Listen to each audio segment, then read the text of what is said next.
So I'm Sarah Brumfield. This is my partner, Ben, and we're together from the page. And what we're doing today is a session called Teaching with Primary Sources Using From the Page. It's a combination of show and tell and project ideas. We're really hoping that you'll come away inspired. At the end of the session, we'll have time for Q&A and discussion. We'd love to hear project ideas or questions or other things that are kind of related to what we're talking about today. Early next week, we'll send out a recording of this. So you are welcome to share it with your colleagues, or if you have to drop off to go do something else, you'll be able to access that recording. So From the Page is most popularly used for transcription and kind of crowdsourced transcription, and transcribing primary source documents. And From the Page falls kind of squarely within this guideline from the Society of American Archivists and the Rare Books and Manuscripts Division, guidelines for primary source literacy. As we hopefully will show, though, From the Page can also be used in conjunction with finding items in the archives and with higher level skills like summarizing and describing documents. So, somebody else coming in. Oh, okay, yeah. So Sarah and I are software engineers, right? We are not classroom instructors. So we're going to be spending most of this talking about what we've observed by projects that we've hosted, and specifically what we've learned from people who have brought transcription and primary source material into the classroom themselves, right? We're trying to pass along what we've learned from the real experts. So this will be a lot of case studies and examples. So let's get started with the first one. So this is a project out of Baylor University. Julie DeGraffenried is a history professor at Baylor who teaches first-year history majors about her specialty, which is early childhood education and its origins during the Progressive Era. So she was familiar with crowdsourced transcription, and she wanted to bring that into the classroom and also find something that would capture local interest. So she approached Ben Avon, who is the archivist at the Texas collection at Baylor Special Collections. So together they were able to identify the minute books of the board of the Evangelina Settlement House as being appropriate. So the Evangelina Settlement House provided the very first childcare services for working class citizens of Waco. And the 1914 through 1916 minute books of the board of directors are really good primary sources to cover the discussions they were having about what childcare ought to look like within the progressive movement and within Waco at this time. So the students, right, so they designed the course that would also satisfy a new university requirement for civic engagement, right? And so transcribing local community primary sources was a way to do civic engagement in this class. So the students transcribed the documents and they edited each other's transcriptions. So this is the versions tab of a page within Dr. DeGraffenried's From the Page project. You can see on the left everyone that worked on it, and it's about 4 or 5 different students coming back and revising and revising. And on the right, you can actually see one of those revisions. Or versions tab lets you compare any 2 points in time of the document.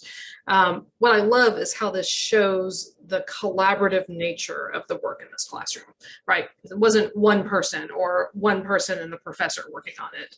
It was many students. Student reviews of this project were really good. I love that they kind of recognized crowdsourcing as an active civic engagement, which I don't know about you, but I've never placed it within that, but I think it's an interesting and important kind of realization for students to make. I mean, the thing I love is this first comment where they say, wow, we're the first people to actually transcribe these documents, right? They're doing real history, and you see that excitement, right? So Rebecca, another example, Rebecca Nesbitt at the University of Wisconsin, Green Bay, teaches about digital editions using Sweeney Todd and other kind of penny dreadfuls. And the way that her class works is that first students learn the cultural context of the work, right? They're working on String of Pearls, The Barber of Fleet Street. And they're learning about that, and they're learning about the larger Sweeney Todd tradition. The next thing that they do is correct the OCR of String of Pearls, right? So they're taking these images that are not very accessible, and they are correcting them and turning them into a text. Furthermore, they're also encoding the text with TEI XML, right? So this teaches the students about digital editions, and it promotes critical reflection on digital media and digital culture. One of the interesting things that Dr. Nesbitt pointed out was that since all students needed was a web browser, it kind of leveled the IT playing field, right? So students didn't need special software or special equipment to participate in the project. I remember her actually saying something about people being able to correct OCR on their phone at the bus stop, which I wouldn't choose to I wouldn't choose to do either, but she was excited about it. Apparently people got into it. Right. So this is a screenshot from a Lakota Summer Language Institute for members of the Standing Rock Sioux tribe. One of the things I think is interesting here is they work both from handwritten documents, like the example on the left, and some newspaper documents on the right. We also see from the page used in a lot of medievalists. I have this theory that medievalists are early adopters of a lot of technology because they're geeks who really love fantasy, as well as the history that comes with medieval French and Italian. And I probably shouldn't have said that, so I'm sorry, medievalists who are listening to this. So this is a project by Dr. Laura Moriali. She teaches medieval history at a number of different universities, and she has students transcribe and translate text in From the Page. And what she finds is that these projects really encourage deep reading. I love this quote, and I think this idea that the students learn to appreciate it as the work of another human, not just an abstraction of ideas on a printed page. So it really kind of humanizes the humanities. This is another one of my favorites. This is a letter offering to sell University of Texas at Austin, the archaeological site at Troy. Dr. Adam Rabinowitz uses it in an undergraduate honors class at UT called Tales of the Trojan War, from Bronze Age to Silver Screen. The next one. Oh wait, go back, didn't Oh, there we go. Yes, that's the slide I was looking for. He has an interesting process that he uses. So first, he sends the students into the archives of the Dolph Briscoe Center for American History at UT and has them find the collection of letters and take a selfie with one of them. So that kind of proves that they can navigate a finding aid and work with the archivists to find things in the special collection, see the primary source material. He then unlocks a collection of letters for the class to transcribe by adding the students to a private collection and From the Page. After they've done that, he reviews and edits their work. And then finally, he gives them access to a larger collection of already transcribed letters in this collection and asks them to write a paper arguing whether UT should or should not have purchased these antiquities in the 1890s.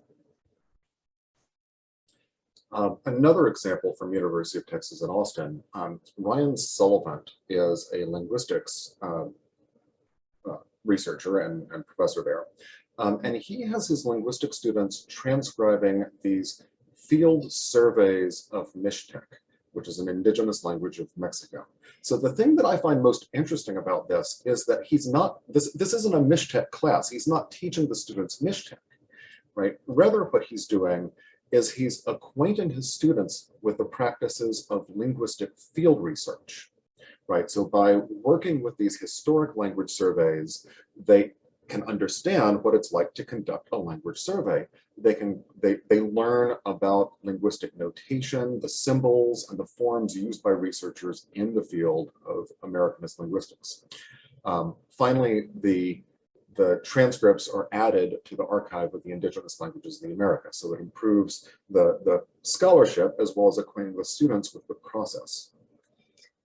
So our next example is, Shall I go back to the? yeah, what happened? Did you- There we go. Oh, okay, our order was wrong. Okay. Yeah, it's a bit meta. This is actually a library science class that Dr. Victoria Van Heinig teaches at the University of Maryland's College of Information Studies. The class is called Outreach, Inclusion, and Crowdsourcing. And she actually has her students create and run a live crowdsourcing project on FromThePage. And they do a great job because they have a lot of technical skills and they go really deep, like embedding this YouTube video in the project itself. We use this as an example to a lot of other institutions that are running crowdsourcing projects. Okay. And then another example, and this is kind of a hybrid academic public classroom project. It's hosted by the Folger Shakespeare Library. It's called the Early Modern Recipes Online Collaborative. And what it is it's a collective of academics that invite the public, but they also bring their students to a virtual event for a day of transcribing early modern recipes online. And they're really fun recipes to transcribe. Yeah, we participated in the last one and they were really hard. Yeah. So what about science or technology? These examples are not from a classroom, but I think there's a lot of potential because there's a lot of historic records that tie, math and science to history, and that's kind of a neat place to place a project. So this example is a geometry notebook from a student at Davidson College. If you'll hit space, and then we have some historical chemistry research notes from Stanford. And both of those are really interesting and kind of show what you can do with FromThePage. We also have a lot of historical field book projects and scientific observations. They tend to look at environmental and species change over time, and I think those would be interesting projects for the classroom as well.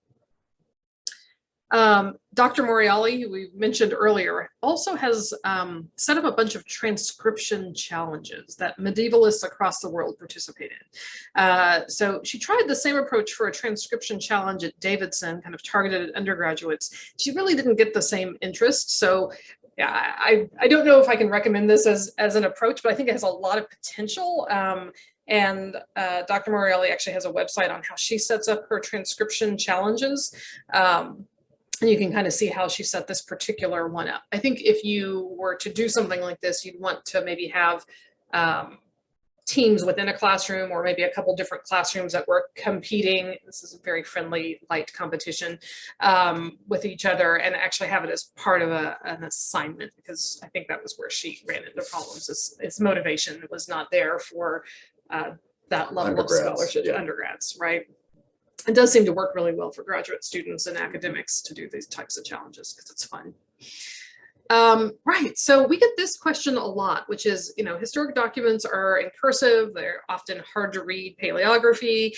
What if it's too hard? So the first thing I would say is don't underestimate your students. So this is an example page from the Baylor project. And remember, this was a freshman history class, so the youngest and least cursive exposed students on campus. The material is from the 1910s, which I think is worth keeping in mind. The further back you go, the harder the cursive is to read. And this one's really clear. These were also history majors, so I think maybe you had a little bit more intrinsic motivation. If you're a history major, you understand that like learning to read cursive might be part of your skill set. So they were perhaps more motivated than your average student, but they did it, right? And if you go to the next slide, if you remember this versions tab, we see that they collaborated a lot.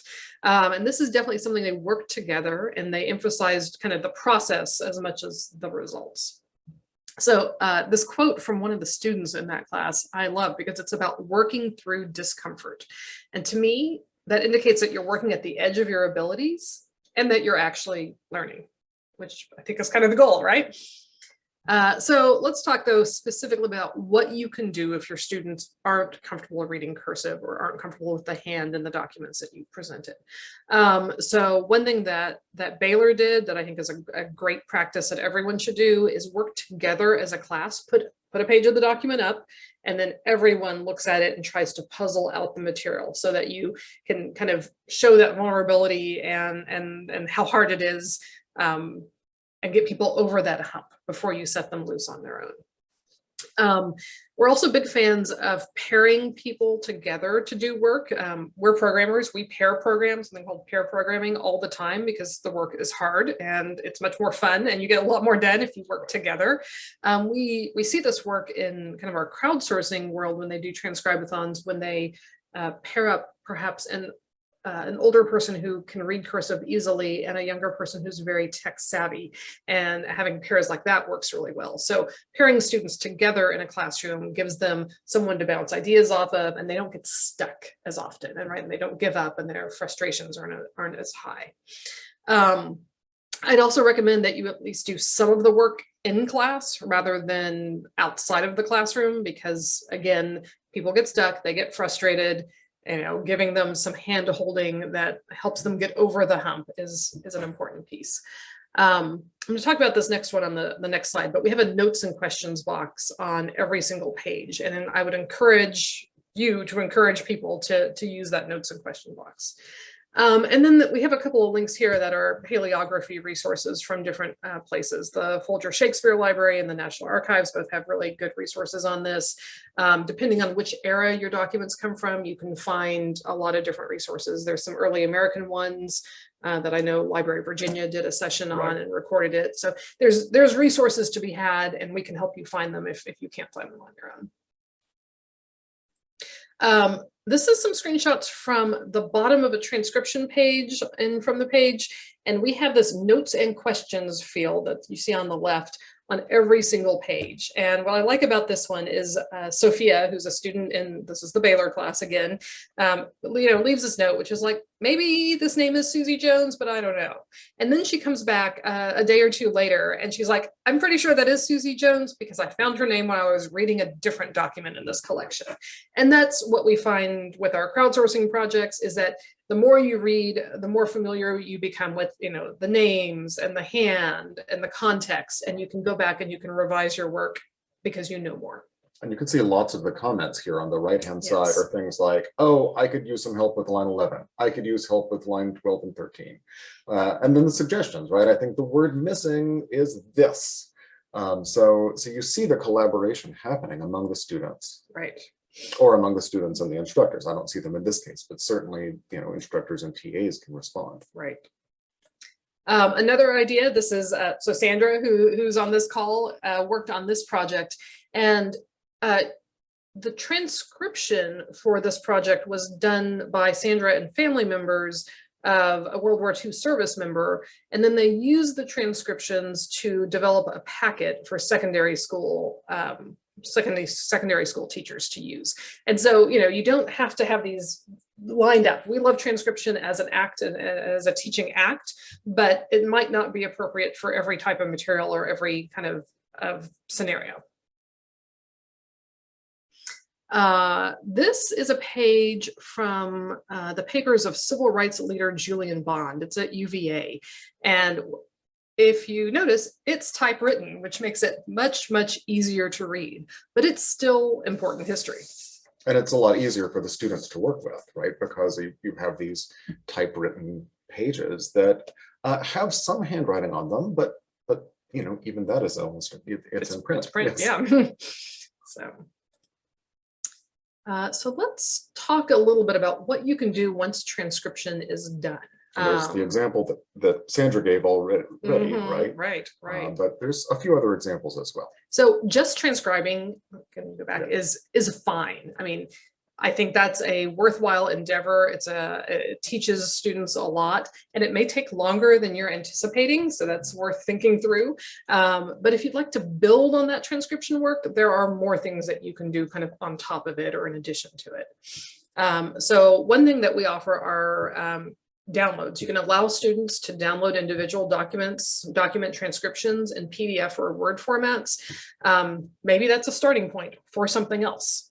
Project owners also have a ton of different download formats, export formats, and you could use, you could turn those around and hand them to students to do something with, but you can also integrate them back into the archives. And what I find interesting about this is Students are hungry for meaningful work. I know my teenager feels very strongly about meaningful work versus kind of make work.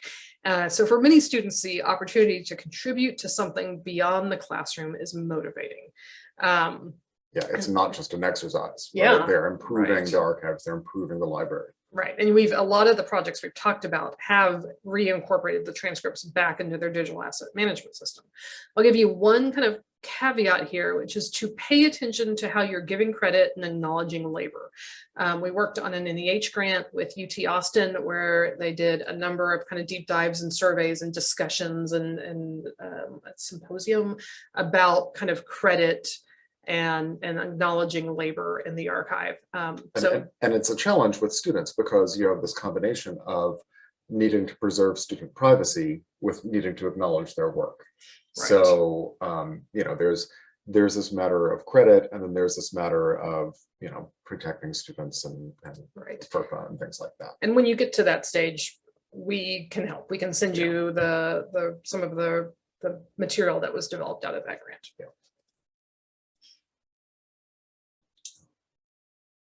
Oh, I love this one because this is an example of Baylor actually posting their monthly update, and you can see the Evangelina settlement records. Yes. Are, yep. Now they're integrated into the system. Yes. So yeah. So that's real work. Right. So we also supply some easy way to send documents to a couple of text analysis tools for digital humanities classrooms or classrooms that integrate a digital humanities component. The first one is a very popular tool called Voyant. So Voyant gives you a lot of different tools for text mining and visualization, from word clouds all the way up, right? It's a really user-friendly way to explore texts computationally, and it can provide some additional justification for the effort of transcription, right? You can't do this until the material is transcribed. Another interesting way to explore content is to visualize the text in Jason Davies' WordTrees. So this lets you drill down on a specific word and see it in the context of the sentences that follow or precede it. So this is an example of midwife expenses in the George Washington financial papers. And this is part of an exploration that the editors of the papers did, trying to analyze what the Washington family's cash expenses were relating to their enslaved people. And the biggest expenses they found were shoes and midwives, which is kind of an interesting finding. So this example is not a classroom example, but I think there's potential here for thinking about these types of approaches in classrooms. So Ohio University used FromThePage's metadata description form to create and to describe dance posters in their collection. You can do this type of metadata creation at the end of a transcription process as well, perhaps asking students for the sender, recipient, and date of a letter, or having them summarize the contents of a document. And that kind of gives you this additional layer of thinking on top of just transcribing.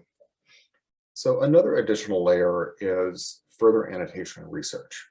So this is an example from Josh Guthman's American history class at Berea College. So his class transcribed, indexed, and annotated a journal of spiritual visions kept by the Pleasant Hill Shaker community. So every morning people would talk about, you know, dreams or prayers or visions or things they had had during the night, and they would write all these down in this journal. So you can see how after transcribing this, the students indexed and wrote articles about angels or other spiritual entities that were mentioned in the journal. So this is really interesting to me because it combines this deep reading of the text with secondary source research. You can see there are additional resources, right? There are sources at the very bottom to explain what's going on in this spiritual journal. So we're going to talk about kind of pulling this all together. There were Dr. Morreale, who I've mentioned a couple of times, taught a graduate student seminar at the Catholic University of America, and they looked at how time was represented in a medieval text from Pisa. They used an anonymous 14th century chronicle from Pisa, Italy, that focused on kind of internal Pisan governance and factional conflict in that part of northern Italy. So Dr. Morelli is definitely a From the Page power user, the fact that she's come up so much in this presentation, but she really understands how to push the software to its limits and get a lot of value out of it. So we're going to kind of walk through what she did. So one of the first things they did, and what was kind of interesting, is that they had two versions of this manuscript. There was, or this text, there was a manuscript from the British Library, and they brought it in and they transcribed it. And then there was an early printed text that was on the Internet Archive, and they pulled that into From the Page, and they corrected the OCR. So there's an interesting kind of subtext here, which is that material doesn't have to come from your institution. In fact, both of these texts were really easy to pull into From the Page because they were both published and available using a standard called IIIF. But even if there isn't, and in the IIIF case, Dr. Morelli just had to copy and paste the URL to get it into From the Page. Super, super easy and pleasant. But even otherwise, if you can get a digital copy of the material, you can run your own project that works with material from other places. The Sweeney Todd example we gave earlier was actually at UNC Chapel Hill. Yeah, so it had been posted on the Internet Archive, and it was being transcribed by University of Wisconsin Greensboro. No, Green Bay. Green Bay, sorry. Yep. And one of the things I thought that was really interesting is that the University of North Carolina Library posted a blog post about this use, because they were thrilled that their contribution of the book's images to the Internet Archive, right, their scanning of this book that was in their special collections, was able to enable this classroom use, right? So they spent a lot of time talking about how great Dr. Nesbitt's project was, and you have this really virtuous cycle, right? And I think there was plans to try to take some of those transcripts and pull them back into UNC's collections in some form. So yeah, so super, super neat. And the type of we talk about collaboration, we think of From the Page as a collaborative platform. We showed how students collaborate, but now we're talking about how institutions collaborate, yes, which is kind of neat. Okay, so back to the Historia Vera, right. After they did this transcription and this OCR correction, they actually compared these two different versions. They exported a plain text file of both versions, and they compared them, the transcript and the OCR corrected text, using a DH tool called Kaleidoscope, which I am actually not familiar with at all, but it's got some pretty cool differences that they're showing here, and they were able to kind of contribute to the textual history of this document. They also did some translation, and they used the subject linking, or subject markup, the same thing that Ben talked about with the Shaker spiritual journal. And what they used it for was marking up references to time, to days, to eras, and then they took each of those markups and they categorized them into categories by what type of temporal references they were. Were they day references? Were they years? Were they hours? And they actually also categorize things by, like, the other markup by function and type, which I'm not as familiar with. But and then they were able to export a spreadsheet from the page with all of these kind of identified subjects and how they, where they fit into this ontology they had created. And then they used that to do some analysis and visualization of the distribution of these different temporal markers. And then they took all of this work, which was done over the course of a semester by a classroom full of graduate students. So it's not something that is, I think, an easy one-two and you're done. And they published a scholarly publication that talked a lot about all of this work, their process, what they found, and all of the different digital objects that they were able to create from it. Okay, so let's recap. So in our opinion, just transcription is a powerful deep reading of primary sources, and it is a way of exposing students to material they may not be familiar with, whether that is just plain letters that are written in cursive that undergraduates are not familiar with, or whether it's something as complicated as a spiritual journal, then, you know, that's a format that I'm not familiar with. And it's an encounter with primary sources that is perhaps different than just bringing them into the archive and showing them Right. the documents. So we've seen a few examples of people going on top of that and doing textbook markup using TEI tags. And then our advanced editor and From the Page supports that. It's totally optional. And then other ideas are having students transcribe pages and then translate them. Another idea is, of course, creating structured metadata, right? Doing a description of the document at an item level. We also have seen examples of people indexing people, places, topics, time references, yes. Yeah, in the transcribed text, and then writing articles about the index terms. And then exploring the texts by either using the integrations with Voyant or WordTrees, or exporting and using other digital humanities tools like Kaleidoscope, as we saw. We do run a 200-page trial of From the Page, and for most of the projects that we've talked about, that's likely enough for a classroom, a semester-long classroom activity, or an activity that fits into a semester-long class. So we would encourage you to consider using that trial option if you want to experiment with this. We're of course hoping that you fall in love with it, decide to continue to use it. And if you do decide to do that, let us know. We're curious about how it goes, what you're trying to do with it, what you accomplish, what problems you run into. We love hearing these stories, and we love telling these stories, as you can tell today. And we like to help. We like to help you figure out what's the best approach, and maybe and learn from your successes, so we can pass them on to other people as well. Right. Before we open for Q&A, I wanted to bring up this quote from Dr. Moriali, which is just don't worry too much about whether your students are ready to take on transcription. Just throw them in there and tell them they'll be fine as long as they keep at it.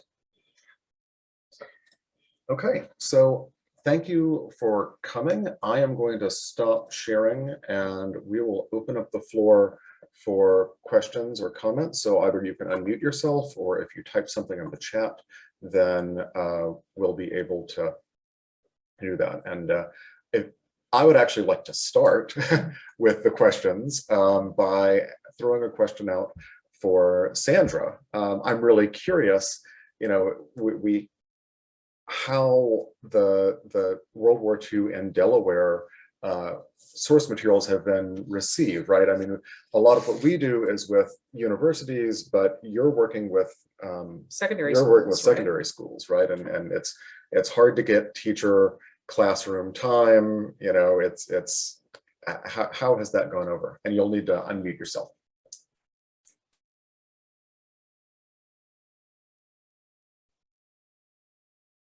So I've done this. Oh, hi. First of all, I'm an amateur. I'm the primary owner of the collection, although it goes to Delaware. It's 654 letters from World War II from one family, 5 people. The credit goes to the education director of the Historical Society of Delaware, Rebecca Fay. I work with her. She has a teacher she worked with to know how it's gone in response. You'd really need to, I'd need to be in touch with Rebecca. We do know it's been downloaded. We did this during COVID. Like, we were working on it, and then COVID hit, and teachers really wanted these primary sources. And we had all this Delaware material, blackouts and things going on for kids. So yeah, we know it's been used in middle schools. We've gotten some feedback, but I can't be the best person to speak about that. But it was great. It was a collaboration between the museum, her contacts. We didn't do it in a vacuum, with teachers in Delaware, in the community. And I got to work with them, so that was really fun. But when you get to it, I have an idea about how a project, how you use the transcription, something that you don't have on your list, but listen to the other people first. Okay. All right. Let's see. I see that Julie Fisher has her hand up. I do. Hello. Hi. And thank you for hosting this. And the interest of full disclosure, I've run transcribathons. I think about paleography a lot. You know, and having successes with undergrads. I taught high school this past year, and I absolutely threw my 9th graders in to transcribing early modern, because why not? Yeah. And they caught on. They absolutely. Wow. Yeah. So my question is, though, I'm in such a small bubble during the school year that I have a hard time seeing what kind of exists largely, like in larger circles, for transcribing specifically from the page for K-12. I've talked a little bit to the crew over at National Archives about what they're saying, but I was just curious what you're seeing for secondary. What are you seeing for high schools? Like, what are you seeing for people that are working with the projects? I just would love to know. I know I'm not the only one, Right.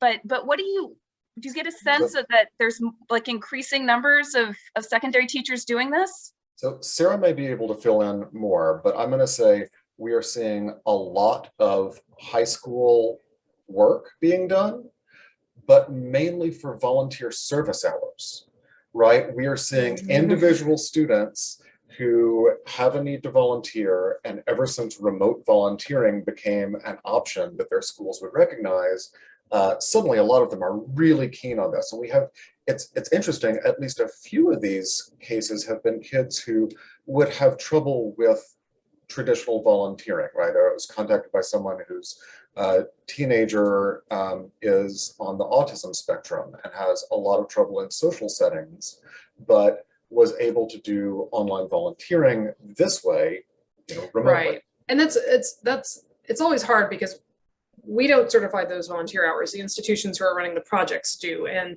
not all of them make it very clear if they're willing to do that. So we're like, well, we know Library of Virginia does, we know Sandy Spring Museum does, and we kind of send them that way. So that's something that I need to encourage more of our project owners to say in their introductions to their projects, is whether they're doing that and how to go about that. We are seeing, let's see, there's a museum in California that uses their collection and from the page to work with students. And I can't remember the name of that museum right now. I feel like some of the other, I guess museums must be more set up for this than some of the more traditional special collections and archives to work with like high schoolers in secondary school, because I feel like Sandy Spring Museum in Maryland might also have some secondary work that they do with individual kind of classrooms or groups that come in or that they work with. One of the challenges we run into is when you're running a public crowdsourced project, they would be happy to have classrooms work on it, but it may get done before you have there's no control over, like, I'm just going to save this just for my classroom so I know that we have the material. If you were to work directly with the institution, I think they would be happy to do that. But it's because these projects sometimes just get done really fast. It's hard to have guarantees that you have what you need to do your class. Almost all of the classroom examples that we've given, I believe almost all, have been private projects that were only open to students in the classroom. Oh, I got another example though. So the Children's Museum of Indianapolis ran a project, and we should have pulled this into this presentation, but we forgot to, with the letters of Ryan White, who, this is 1980s. He was HIV positive, and it was he's a little kid. He's a kid, right? Poster child for sort of the HIV epidemic. And what they ran a public crowdsourcing project, but they also set up a lesson with a certain set of letters.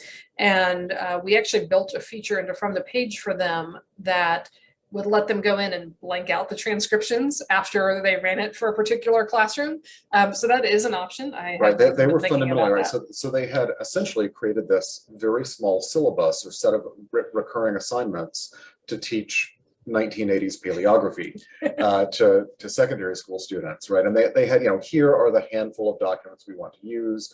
So they would teach in the classrooms students to transcribe 1980s handwriting. And then at the end, they would blank that out, but keep the collection itself.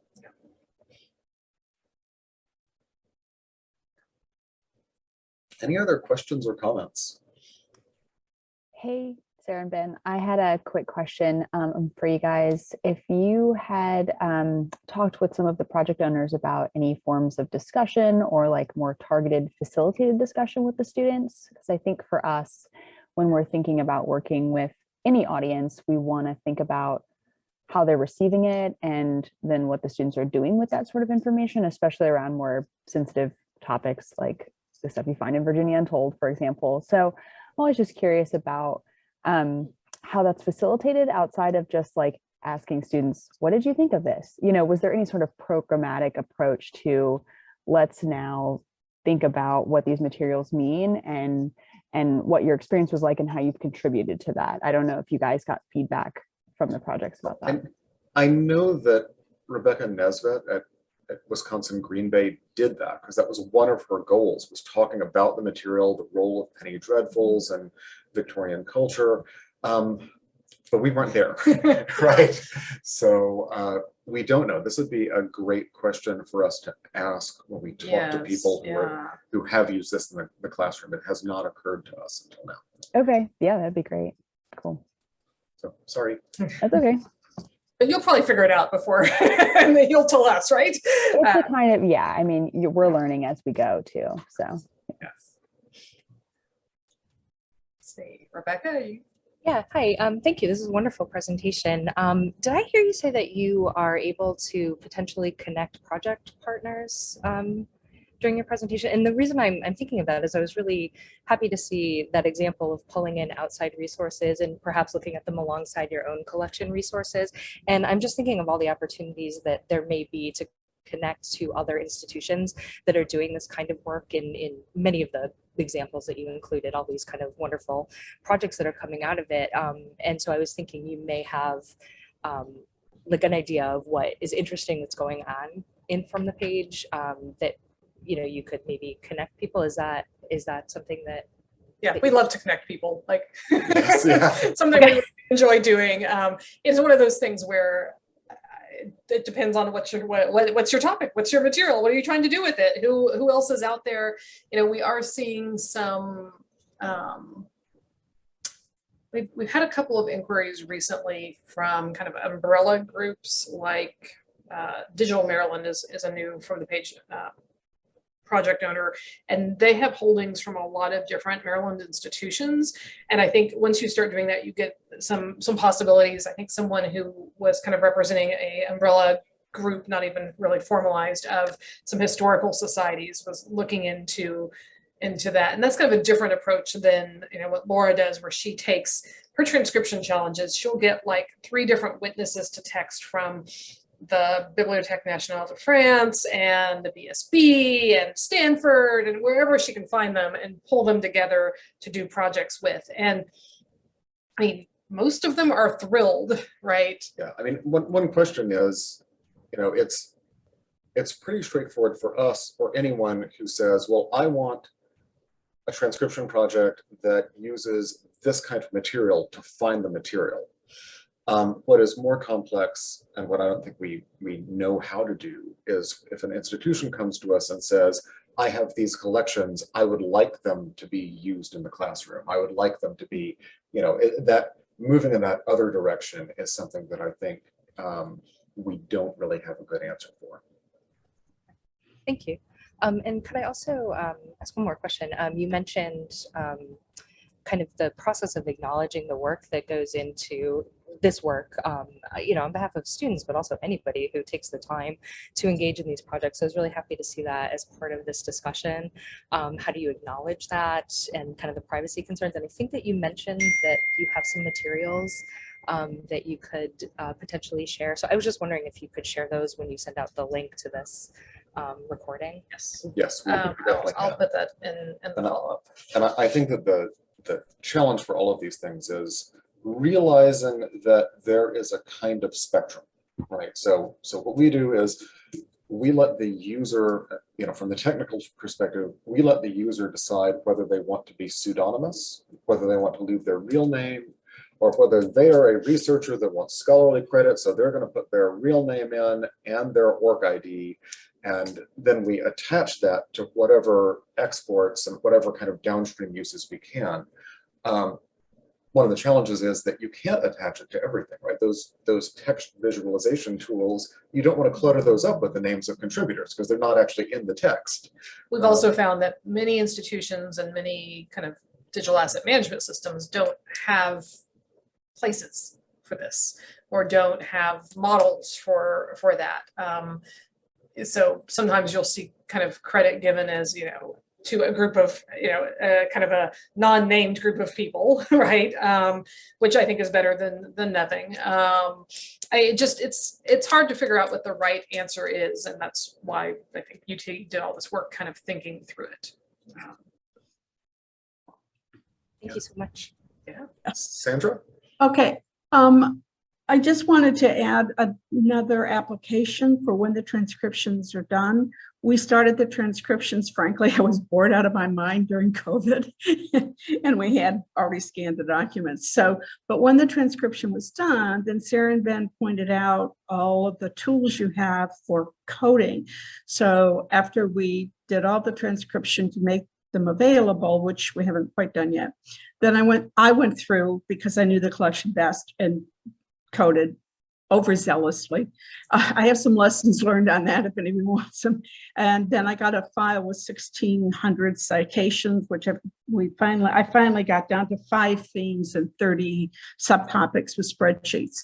The goal here, however, is very different. You're talking about students and something inward. Our goal is to blow it outwards.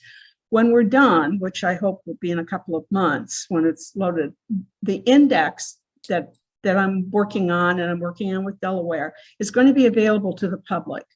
And so our goal is for any researcher or any student to be able to look at this collection of letters, because what we found was, for example, a teacher does not have time to go through all this, just doesn't.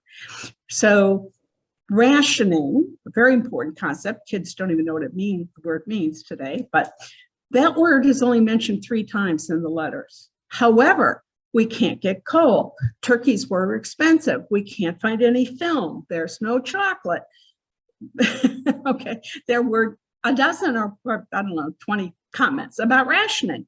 So those are now in a topic index. And so I think when I come back, Sarah, I'm going to pull that file. Yeah.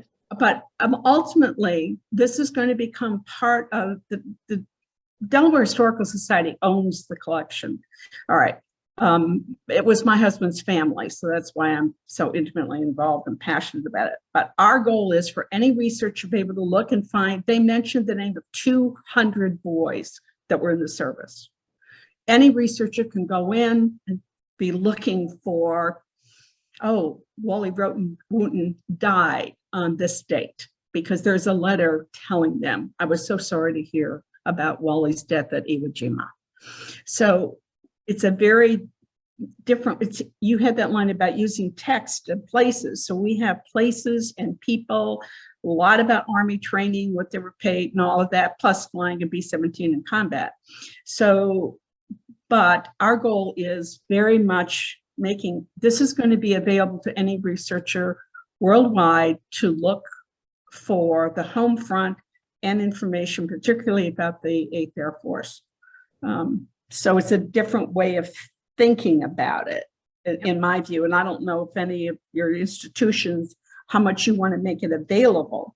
The indexing part, you guys are a lot better at that. It probably won't have as hard of a time with it as I did, because I'm an amateur. But it's really intensive work to do the indexing, right? Right.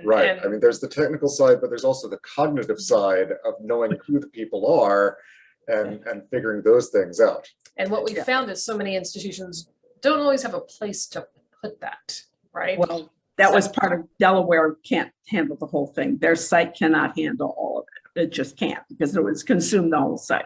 So I just wanted to be thinking about making this available, some of the collections, to the broader public.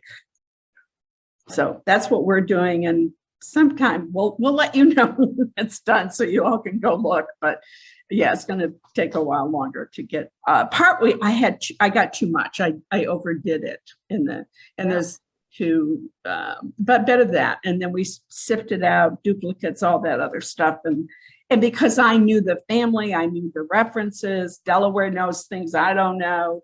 You would Between the two of us, we're pretty accurate. So you'll be able to make this available as a public tool for this collection. And I realized a lot of those collections aren't of interest to the public, but. So do we have any other questions from anyone else? Any other comments or projects? Running short on time. Now, thank you all for coming. Thank you, Sandra, for lending your perspective in particular.